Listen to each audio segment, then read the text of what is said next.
प्रिय दिव्य आत्माओं, स्वागत है आपका हमारे YouTube चैनल में। आज के इस वीडियो में हम कलयुग के समापन की अंतिम तिथि निकालेंगे और सतयुग किस दिन प्रारंभ होगा उस दिन की भी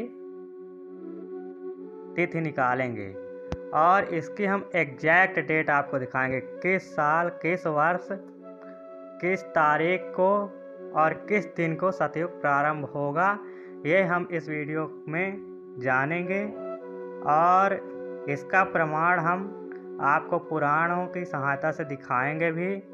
तो इस वीडियो में आप अंत तक बने रहें, क्योंकि इस वीडियो में अब आपको एग्जैक्ट डेट मिलने वाली है और वीडियो में हम आखिरी तह तक डेट के पहुँचें उसके लिए पहले हम भागवत पुराण में चलेंगे और भागवत पुराण में कलयुग के बारे में जानेंगे और भगवान कल्कि के अवतार के बारे में पहले जानेंगे। उसके बाद हम सतयुग के बारे में जानेंगे, सतयुग के किस तारीख से चालू होगा। तो चलिए हम आपको ले चलते हैं भागवत पुराण के 12 स्कंध में, जहाँ कलयुग का वर्णन है और भगवान कल्कि के अवतार का वर्णन है।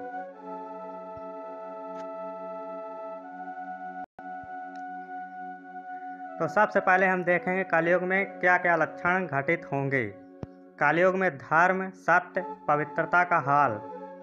श्री शुक उवाच ततश्चानुदिनं धर्मः सत्यं शौचं क्षमा दया कालेन बलिना राजन्य अंगच्छत्या आयुर्बलं स्मृतिः वित्तमेव कलौ नृणां जन्म आचार गुणोदयः धर्म न्याय व्यवस्थायां कारणं बलमेव हि।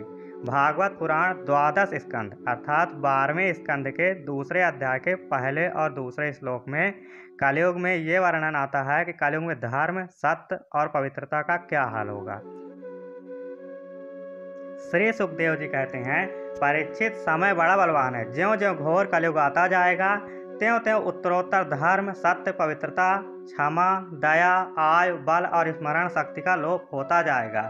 कलयुग में जिसके पास जितना धन होगा उसी को लोग कुलीन, सदाचारी और सद्गुणी मानेंगे। जिसके हाथ में शक्ति होगी वह धर्म और न्याय की व्यवस्था अपने अनुकूल करा सकेगा। अर्थात कलयुग में धन, वेल्थ जो होगा वो इम्पोर्टेंट फैक्टर होगा। जिसके पास धन होगा वही समाज का हमारा सबसे प्रतिष्ठित और सबसे कुलीन व्यक्ति माना जाएगा। कलयुग में विवाह संबंध। भागवत पुराण के 12वें स्कंद के दूसरे अध्याय के तीसरे श्लोक में कलयुग में विवाह के बारे में लिखा है कि कलयुग में विवाह कैसे होंगे। दाम्पत्ये अभिरुचे हेतुर्मायाय व्यवहारिके स्त्रीत्वे पुंसत्वे चाहे रतिर्विप्रत्वे सूत्रमेव ही। अर्थात विवाह संबंध के लिए कुल, शील, योग्यता आदि की परख निरख नहीं रहेगी। युवक और युवती की पारस्परिक रुचि से ही संबंध स्थापित हो जाएंगे। व्यवहार की निपुणता सच्चाई और ईमानदारी में नहीं रहेगी। जो जितना छल कपट कर सकेगा वह उतना ही व्यवहार कुशल माना जाएगा। स्त्री और पुरुष की श्रेष्ठता का आधार उनका शील संयम न होकर केवल रति कौशल ही रहेगा।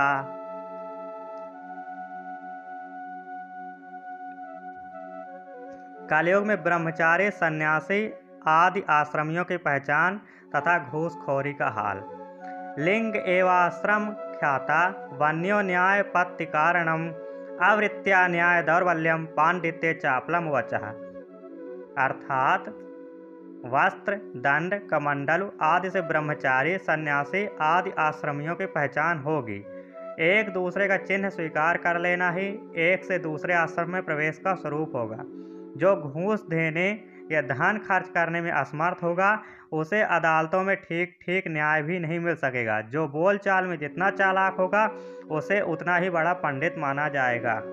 कलयुग में ये घटना घटित भी होती है। जिसके पास धन होता है वही भी अदालत से न्याय ले पाता है और जो जितना अधिक बोलने में चालाक होता है उसी को लोग बुद्धिमान समझते हैं। मौन धारण करने वाले को आजकल मूर्ख समझा जाता है।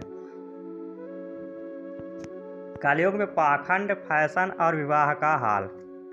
अनाढ़ तैवा साधुत्वे साधुत्वे दंभ एव तु स्वीकार एव चोद्वाहे स्नानमेव प्रसाधनम।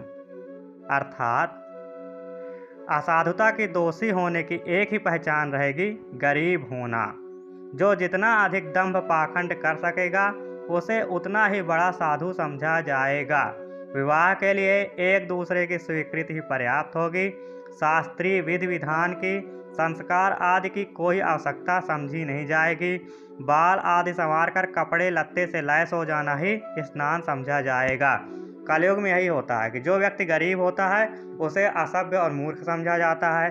विवाह के लिए दूल्हा दुल्हन राजी तो क्या करेगा काजी, कोर्ट में मैरिज कर लिए, जैसा मन हुआ वैसा विवाह कर लिए, जब मन हुआ डिवोर्स दे दिए। और इसी प्रकार स्नान स्नान का कोई महत्व नहीं रहता है, लोग परफ्यूम इत्र छिड़क लिए और चल दिए। कलयुग में लोग और तीर्थ का हाल। दूरे वार्ययनम तीर्थम लावण्यम केश धारणम उदरम भरता स्वार्था सत्यत्वे धाष्टमेव ही। अर्थात लोग दूर के तालाब को तीर्थ मानेंगे और निकट के तीर्थ गंगा, गोमती, माता पिता आदि की उपेक्षा करेंगे। सिर पर बड़े बड़े बाल काकुल रखना ही शारीरिक सौंदर्य का चिन्ह समझा जाएगा और जीवन का सबसे बड़ा पुरुषार्थ होगा अपना पेट भर लेना। जो जितनी ढिठाई से बात कर सकेगा उसे उतना ही सच्चा समझा जाएगा। तो कलयुग में ये भी एक लक्षण होता है कि घर का जोगन जोग्य आन गांव का सिद्ध। तो जो हमारे निकट में कोई बुद्धिमान व्यक्ति हो, निकट में हमारे तीर्थ हो, उसकी इज्जत नहीं होती। दूर के तीर्थों की और दूर के पुरुषों की इज्जत होती है। और पुरुषार्थ तो ऐसा होता है कि कलयुग में कोई अगर खुद कमा के पैसा भर रहा है पेट तो उसके अंदर भी अहंकार आ जाता है कि वो बहुत अधिक कुछ कर्म कर रहा है। और तीसरा, कलयुग में लोग बहुत निर्लज्ज जो होंगे, जो बहुत ढिठाई से बात करते हैं, निर्लज्जता से बात करते हैं, उसको बहुत सच्चा आदमी समझा जाता है। कलयुग में योग्यता और चतुराई का हाल। दाक्ष्यम कुटुंब भरणम यशो अर्थे धर्म सेवनम एवं प्रजाभिर्दुष्टाभि आकीर्णे क्षिति मंडले। अर्थात योग्यता चतुराई का सबसे बड़ा लक्षण यह होगा कि मनुष्य अपने कुटुंब का पालन कर ले। धर्म का सेवन यश के लिए किया जाएगा। इसी प्रकार जब सारी पृथ्वी पर दुष्टों का बोलबाला हो जाएगा, कलयुग में इस क्या होता है कि जो आदमी अपने परिवार का पालन कर लेता है उसे सबसे अधिक बुद्धिमान समझा जाता है। परिवार का भरण पोषण करने वाला व्यक्ति ही सबसे अधिक बुद्धिमान समझा जाता है। और कलयुग में लोग धर्म किस लिए करते हैं? धर्म भी वही करते हैं जिसको बहुत प्रतिष्ठा की इच्छा होती है। अर्थात कलयुग में गुप्त दान भी समाप्त हो जाते हैं, लोग अपना नाम बुलवा बुलवा के दान देते हैं। आगे देखिए, ब्राह्मवित् क्षत्र शूद्राणाम यो बलि भविता नृपः प्रजा ही लुब्ध राजन्य ही निर्घृण ही दस्यु धर्म भी आच्छिन्नदार द्रविणा यास्यन्ति गिरिकाननम शाकमूलाभिश्छौद्र फल पुष्पा त्रिभोजना। अर्थात ब्राह्मण, क्षत्रिय, वैश्य और शूद्र में जो भी बलवान होगा वही राजा बन के बैठ जाएगा। अच्छा, अगर हम अपने पीछे के इतिहास भी देखें तो यही हो रहा था। जो भी ताकतवर हो रहा था वो किसी भी प्रकार से अधर्म करके, कोई अपने राजा का शीर्ष काट के, कोई किसी भी प्रकार से बन जाता था राजा। और यही वर्तमान में भी चल रहा है। कोई भी वर्ण व्यवस्था का कोई महत्व नहीं है कलयुग में। उस समय के नीच राजा अत्यंत निर्दय एवं क्रूर होते हैं। लोभी तो इतने होते हैं कि उसमें और लुटेरों में कोई अंतर नहीं किया जा सकेगा। तो कलयुग में आप ये देखते भी हैं कि कोई भी मंत्री बन जाए, कोई भी राजा बन जाए, भ्रष्टाचार बना ही रहता है। लुटेरों में कोई अंतर न किया जा सकेगा। वे प्रजा की पूंजी को छीन लेंगे। उनसे डरकर प्रजा पहाड़ों और जंगलों में भाग जाएगी। उस समय प्रजा तरह तरह के साग, कंद मूल, मांस, मधु, फल फूल, बीज गुठली आदि खा खा कर अपना पेट भरेगी। ये उन लोगों के लिए लिखा है जो धर्म का बहुत अधिक पालन करेंगे। अगर कलयुग में धर्म का बहुत अधिक पालन करेंगे तो उनको समाज से बाहर कर दिया जाएगा। कलयुग में उस व्यक्ति की ही इज्जत होती है जो कुछ अलग से ज्ञान पेश कर दे, जो हमारे धर्म को काटता हो। कलयुग में मौसम, रोगों और जीवन का हाल। अनावृष्ट्या विनंगच्छन्ति दुर्भिक्ष कर पीड़िता शीत वात ताप प्रावृड हिमरण्योन्यतः प्रजा क्षुत्तुर्भ्याम व्याधिभिश्चैव संतप्स्यन्ते च चिंतया त्रिंशद्विंशति वर्षाणि परमायुः कलौ नृणाम। अर्थात कभी कभी वर्षा न होगी, कभी कभी सूखा पड़ जाएगा, तो कभी कभी बारिश ही बारिश होगी, कभी कड़ाके की सर्दी पड़ेगी, कभी पाला पड़ेगा, कभी आंधी चलेगी, कभी गर्मी पड़ेगी, कभी बाढ़ आएगी। मौसम का कोई विशेष प्रयोजन नहीं रह जाएगा। कलयुग में किसी भी समय कुछ भी होने लगेगा। इन उत्पातों से तथा आपस के संघर्ष से प्रजा अत्यंत पीड़ित रहेगी और नष्ट हो जाएगी। लोग भूख प्यास तथा नाना प्रकार की चिंताओं से दुखी रहा करेंगे। रोगों से तो उन्हें छुटकारा ही नहीं मिलेगा। कोई न कोई रोग कलयुग में मनुष्यों को पकड़े ही रहता है, जिससे उनकी आयु भी निरंतर घटती जाएगी।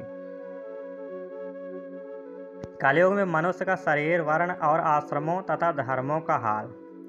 क्षीयमाणेषु देहेषु देहिनां कलिदोषताः वर्ण आश्रम वताम धर्मे नष्टे वेद पथे नृणाम। पाखंड प्रचुरे धर्मे दस्युप्रायेषु राजसु चौर्यानृत प्रथा हिंसा नानावृत्तसु वैनृषु। शूद्रप्रायेषु वर्णेषु छागप्रायेषु धेनेषु ग्रहप्रायेषु आश्रमेषु यौनप्रायेषु बंधुषु। अर्थात परीक्षित, कलिकाल के दोष से प्राणियों के शरीर छोटे छोटे, क्षीण और रोगग्रस्त होने लगेंगे। वर्ण और आश्रमों का धर्म बतलाने वाला वेद आर्य नष्ट प्राय हो जाएंगे। धर्म में पाखंड की प्रधानता हो जाएगी। राजा महाराजा डाकू लुटेरों के समान हो जाएंगे। मनुष्य चोरी, झूठ तथा निरपराध हिंसा आदि नाना प्रकार के कुकर्मों से जीविका चलाने लगेंगे। चारों वर्णों के लोग शूद्रों के समान हो जाएंगे। अर्थात किसी भी धर्म के लोग बहुत महान नहीं रह जाएंगे, किसी भी वर्ण के लोग भी महान नहीं रह जाएंगे। चारों वर्णों के लोग शूद्रों के समान ही कर्म करने लगेंगे। गौएं बकरियों की तरह छोटी छोटी और कम दूध देने वाली हो जाएंगी। वानप्रस्थी और सन्यासी आदि विरक्त आश्रम वाले भी घर गृहस्थी जुटाकर गृहस्थों का सा व्यापार करने लगेंगे। जिनसे विवाहित संबंध है उन्हीं को अपना संबंधी माना जाएगा। कलयुग में इस प्रकार की घटनाएं घटती हैं। जो बड़े बड़े गुरु बन जाते हैं, सतगुरु बन जाते हैं, वो भी आश्रम चलाते हैं और अंधाधुंध धन संपत्ति कमाते हैं। कलयुग में फसल ऋतु, जनसंख्या और मनुष्यों के स्वभाव का हाल। अणुप्रायासोषधीषु समीप्रायेषु स्थास्नुषु विद्युत्प्रायेषु मेघेषु शून्यप्रायेषु सदृशु। अर्थात धान, जौ, गेहूं आदि धान्यों के पौधे छोटे छोटे होने लग जाएंगे। वृक्षों में अधिकांश समी के समान छोटे और कटीले वृक्ष ही रह जाएंगे। बादलों में बिजलियां तो बहुत चमकेंगी, परंतु वर्षा कम हुआ करेगी। गृहस्थों के घर अतिथि सत्कार या वेद ध्वनि से रहित होने कारण अथवा जनसंख्या घट जाने कारण सूने सूने हो जाएंगे। परिचित अधिक क्या कहें, कलयुग का अंत होते होते मनुष्यों का स्वभाव गधों जैसा दुस्साहसी बन जाएगा। लोग प्रायः गृहस्थी का भार ढोने वाले और विषयी हो जाएंगे। तो कलयुग का ये भी लक्षण होता है। कलयुग में मनुष्य का व्यवहार। पितृ भातृ सुहृत ज्ञातीन हित्वा सौरत सहृदाः ननादृश्याल संवादा दीनाः स्त्रीणः कलौ नराः शूद्राः पतिग्रहीष्यन्ति तपोवेशोपजीविनाः धर्मं वक्ष्यन्ते धर्मज्ञा अधुरुह्योत्तमाशनम्। अर्थात प्रिय परीक्षित, कलयुग के मनुष्य बड़े ही लंपट हो जाते हैं। वे अपनी काम वासना को तृप्त करने के लिए किसी से प्रेम करते हैं। वे विषय वासना के अब वशीभूत होकर इतने दीन हो जाते हैं कि माता पिता भाई बंधु और मित्रों को भी छोड़कर केवल अपनी साली और सालों से ही सलाह लेने लगते हैं। शूद्र तपस्वियों का वेश बनाकर अपना पेट भरते हैं और दान लेने लगते हैं। जिन्हें धर्म का रत्ती भर भी ज्ञान नहीं है, वे ऊंचे सिंहासन पर विराजमान होकर धर्म का उपदेश देने लगते हैं। तो ये तो कलयुग में स्पष्ट रूप से आप देख भी सकते हैं कि आजकल व्यक्तियों की काम वासना इतनी अधिक बढ़ गई है, किसी का भी रेप करने लगते हैं और घर परिवार को छोड़कर, माता पिता को छोड़कर लड़कियां भाग भी जाती हैं विवाह के लिए। ये भी आप देख सकते हैं। और दूसरा ये भी आप देख सकते हैं कि आजकल जो धर्म के बड़े बड़े पदों पर सिंहासन में लोग बैठ जाते हैं, वो भी पाखंडी हैं, धन लूट रहे हैं प्रजा का, और बाकी ज्ञान तो जो दे रहे हैं तो आप देख ही सकते हैं कि कोई कुछ ज्ञान दे रहा है, कोई कुछ ज्ञान दे रहा है। कलयुग में भगवान के प्रति लोगों का भाव। कलौ न राजन जगताम परम गुरुम त्रिलोकनाथ अनंत पाद पंकजम प्रायेण मर्त्या भगवंत अम अच्युतम यच्छन्ति पाखंड विभिन्न चेतसाः यन्नामधेयं म्रियमाणातुरः पतन स्खलन वा विवशो गुणन पुमान् विमुक्त कर्मार्गल उत्तमां गतिः प्राप्नोति यच्छन्ति न तम कलौ जनाः। अर्थात परीक्षित, श्री भगवान ही चर अचर जगत के परमपिता और परम गुरु हैं। इंद्र, ब्रह्मा आदि त्रिलोक अधिपति उनके चरण कमलों में अपना शीर्ष झुकाते हैं और सर्वस्व समर्पण करते रहते हैं। उनका ऐश्वर्य अनंत है और वे ही एक रस अपने स्वरूप में स्थित है। परंतु कलयुग में लोगों में इतनी मूर्खता फैल जाएगी, पाखंडियों के कारण लोगों का चित्त इतना अधिक भटक जाता है कि प्रायः लोग अपने कर्म और भावनाओं द्वारा भगवान की पूजा से भी विमुख हो जाते हैं। तो ये भी कलयुग में होता है। कलयुग में इतना अधिक पाखंड फैल जाता है कि लोगों का भगवान के प्रति से विश्वास भी उठ जाता है। भागवत पुराण के अनुसार भगवान कल्कि का अवतार। अब हम भागवत पुराण के अनुसार भगवान कल्कि के अवतार के बारे में भी जानेंगे। कल के अवतार की कथा और भविष्यवाणी। इत्थम कलौ गत प्राये जनेतु खर धर्मिणी धर्मत्राणाय सत्वेन भगवान अवतरिष्यति चराचर गुरोर विष्णोः ईश्वरस्याखिलात्मनः धर्मत्राणाय साधूनाम जन्म कर्माप्नुते। अर्थात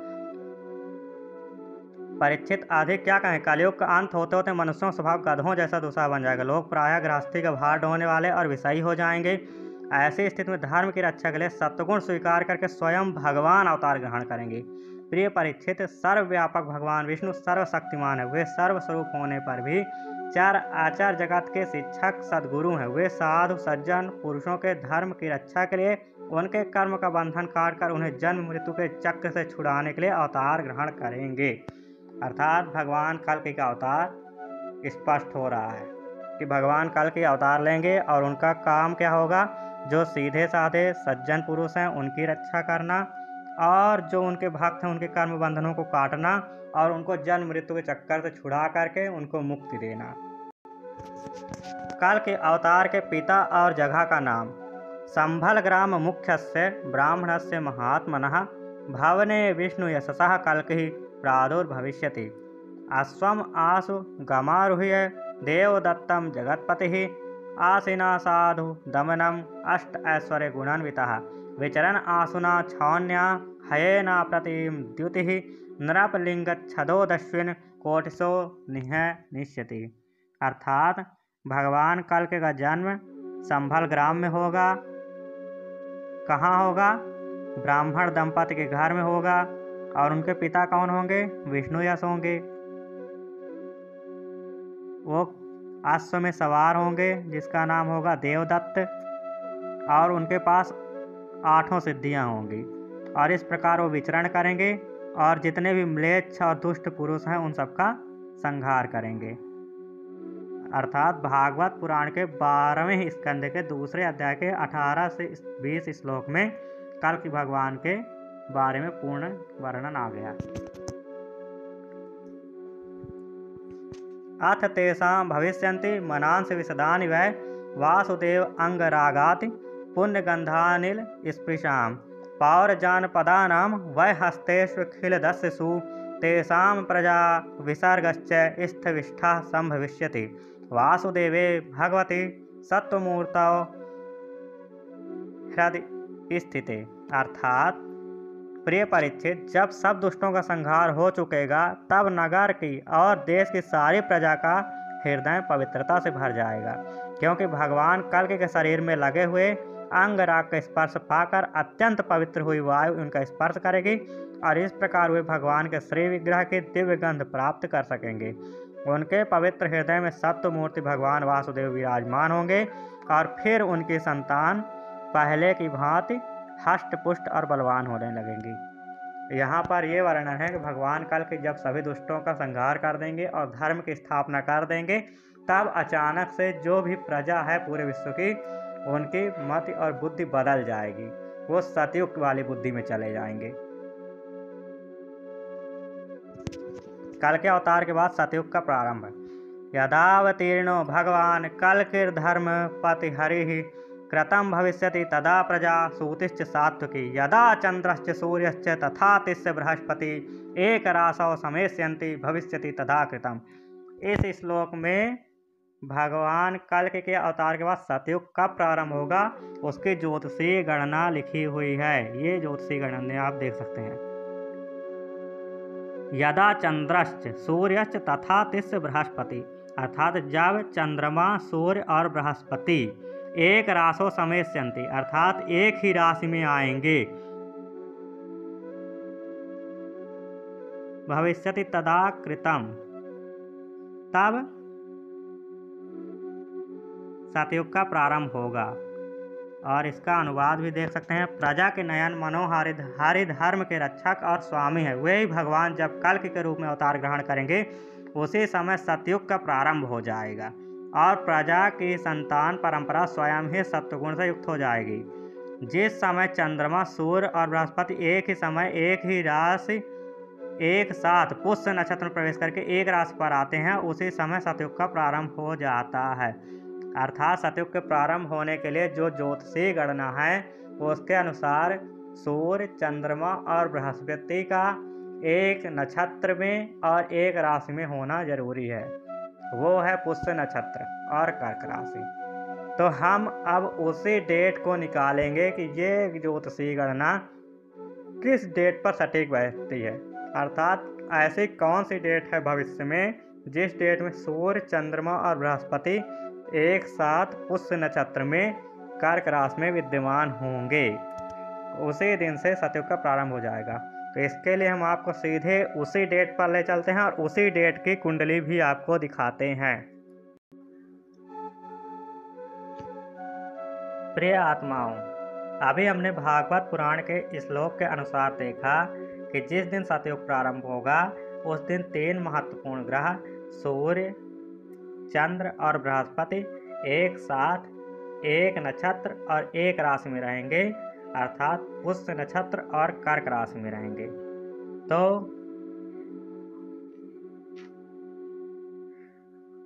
बृहस्पति सूर्य और चंद्रमा इन तीनों ग्रहों का पुष्य नक्षत्र और कर्क राशि में होना आवश्यक है सतयुग प्रारंभ होने के लिए। अभी हमने देखा कि जब बृहस्पति कर्क राशि में आए उस समय सूर्य और चंद्रमा और बृहस्पति तीनों एक साथ एक ही नक्षत्र पर नहीं आ पाए और ऐसी स्थितियां साधारणतः नहीं बन पाती। बृहस्पति हर 12 साल में कर्क राशि में पहुंचते हैं और जब बृहस्पति कर्क राशि में पहुंचेंगे पुष्य नक्षत्र में उसी समय सूर्य और चंद्रमा भी पुष्य नक्षत्र और कर्क राशि में होने चाहिए। तो हमने जब कैलकुलेट करके देखा तो जब सूर्य और चंद्रमा पुष्य नक्षत्र में होते थे तो बृहस्पति पुष्य नक्षत्र में नहीं होते थे, और जब बृहस्पति पुष्य नक्षत्र में होते थे तो सूर्य पुष्य नक्षत्र में नहीं होते या कि चंद्रमा नहीं होते।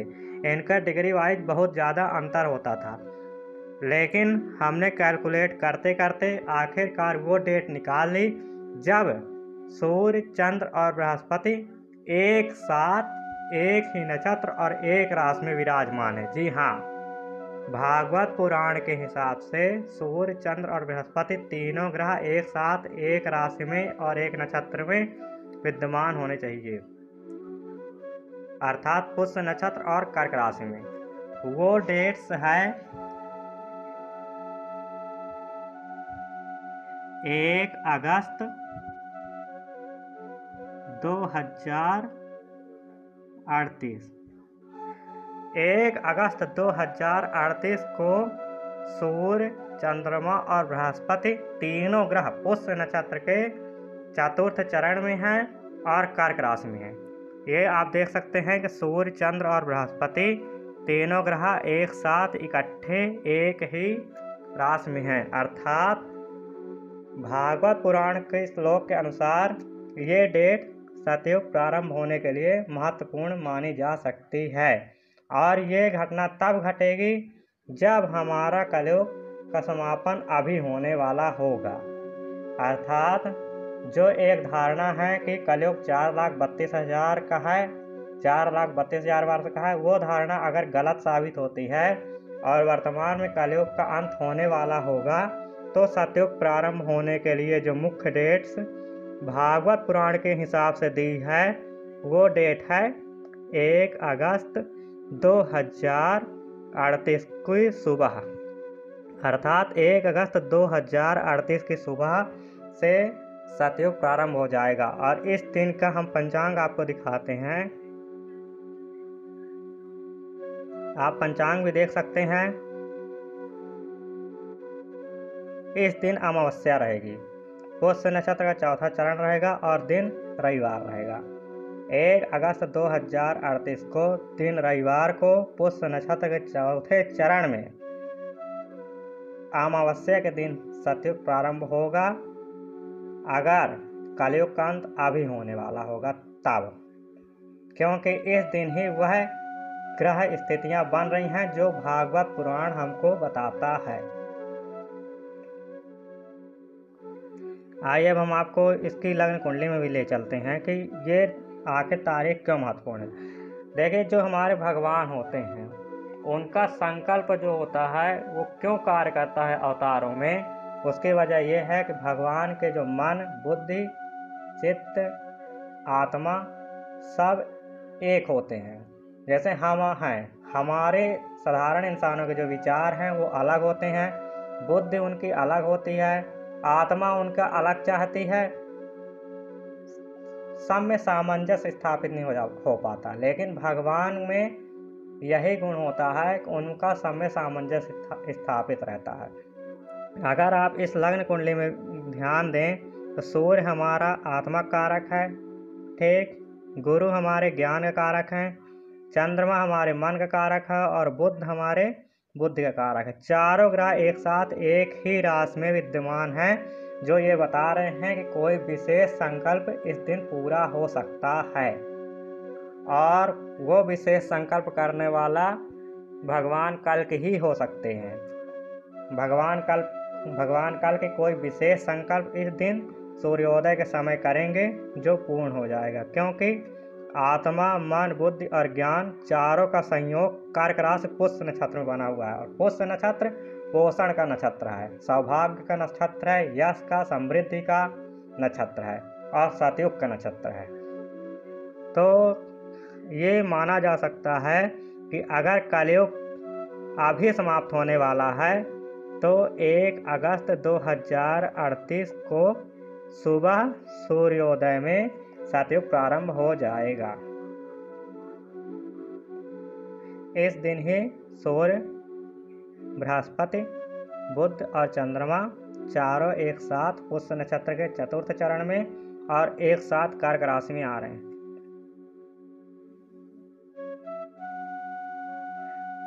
और भागवत पुराण के हिसाब से सूर्य, चंद्रमा और बृहस्पति का एक साथ पुष्य नक्षत्र कर्क राशि में होना आवश्यक है सतयुग प्रारंभ के लिए।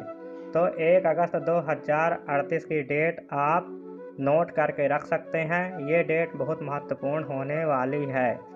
इस दिन विशेष घटना घटेगी ही घटेगी, और अगर ऐसा है तो इसका अर्थ ये भी हो जाता है कि भगवान कल्कि का अवतार भी अवश्य ही हो चुका होगा।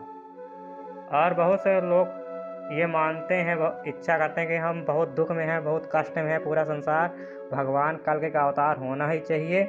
तो ये भी आप जान लीजिए कि भगवान कल्कि का अवतार होने का मतलब ये नहीं कि आपके कष्ट और दुख समाप्त हो जाएंगे। आप जानते हैं कि जब भगवान अवतार लिए थे, कृष्ण अवतार, उस समय महाभारत युद्ध हुआ था। उस समय अधर्मी जितने मरे थे, वैसे ही धर्म करने वाले भी महाभारत युद्ध में मरे थे। तो कल के अवतार के बारे में जो आपकी धारणा है कि सब कुछ अच्छा होने वाला है, तो इतना आसान नहीं है। कल के अवतार होने के बाद कलयुग के समापन में चारों तरफ त्राहि त्राहि मच सकती है, और हो सकता है कि आप ये भी अनुमान नहीं लगा सकते कि इसमें कितने लोगों की मृत्यु हो सकती है, विश्व में कितने प्रतिशत जनसंख्या समाप्त हो जा सकती है, इसका कोई भी अनुमान नहीं लगाया जा सकता। इसलिए आप सब भगवान की भक्ति करें और सच्चे और अच्छे कर्म करें, ताकि भगवान की कृपा आप पर बनी रहे आगे के वीडियोज में हम उन डेट्स का भी कैलकुलेशन आपको दिखाएंगे जिन डेट्स में भगवान कल्कि के अवतार होने की संभावना प्रबल बनती है, और उनकी भी हम कुंडलियाँ दिखाएंगे। आप हमारे चैनल पर बने रहें, चैनल को हमारे सब्सक्राइब करें, वीडियो को लाइक और शेयर ज़रूर करें। आपका बहुत बहुत धन्यवाद।